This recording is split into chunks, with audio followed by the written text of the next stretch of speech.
When I got out of the Air Force, um, I spent 9 months at a tuberculosis sanitarium at Beardale Sanitarium, and we saw tuberculosis. That was a very transitioned transitional period of time because um, that that was 1953, and we had treatment up until 48. 48 streptomycin was I know when it was used, and streptomycin was going to be the thing for tuberculosis, and it was helpful. Then they found that they had PAS, seemed to be better, but it still left a lot of people chronically ill and in sanatoriums. Anyhow, so that's the situation. And at that time, they would treat with strep and PAS, and then if there was any residuals, they surgically removed the rest of the tuberculosis from the lungs. That was the thing. Anyhow, now there was a program in which a new medicine, INH, was being used, and we were in a research program, and the protocol was they would be treated with strep and PAS for 6 months. If there was improvement, they would be kept on it. If there was no improvement, then the INH was added. And so they had a series of cases like that. It so happened that I was the youngest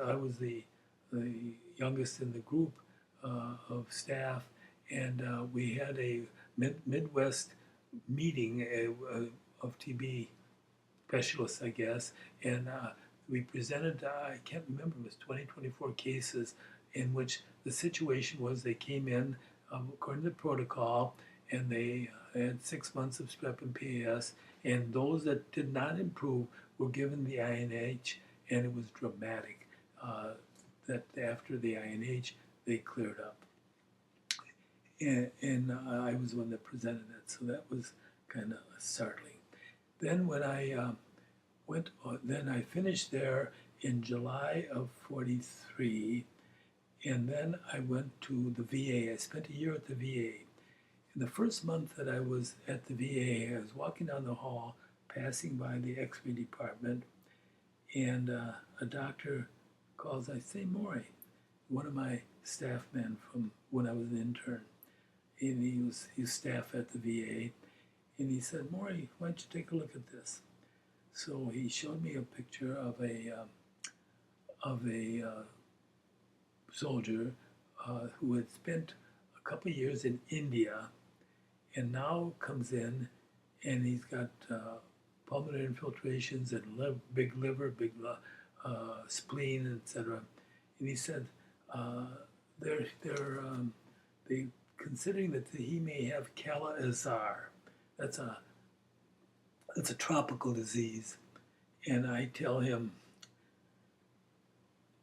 Doctor, I don't know anything about Kala-Azar. The only thing is I've spent 9 months at Muirdale Sanitarium, and I've found out a lot about tuberculosis. And the liver, the spleen, the pulmonary infiltration. Why couldn't this be tuberculosis, which we have a treatment for? And he said, you're right. At that time at the VA, you could not begin treatment for tuberculosis unless you had, unless you staffed the person.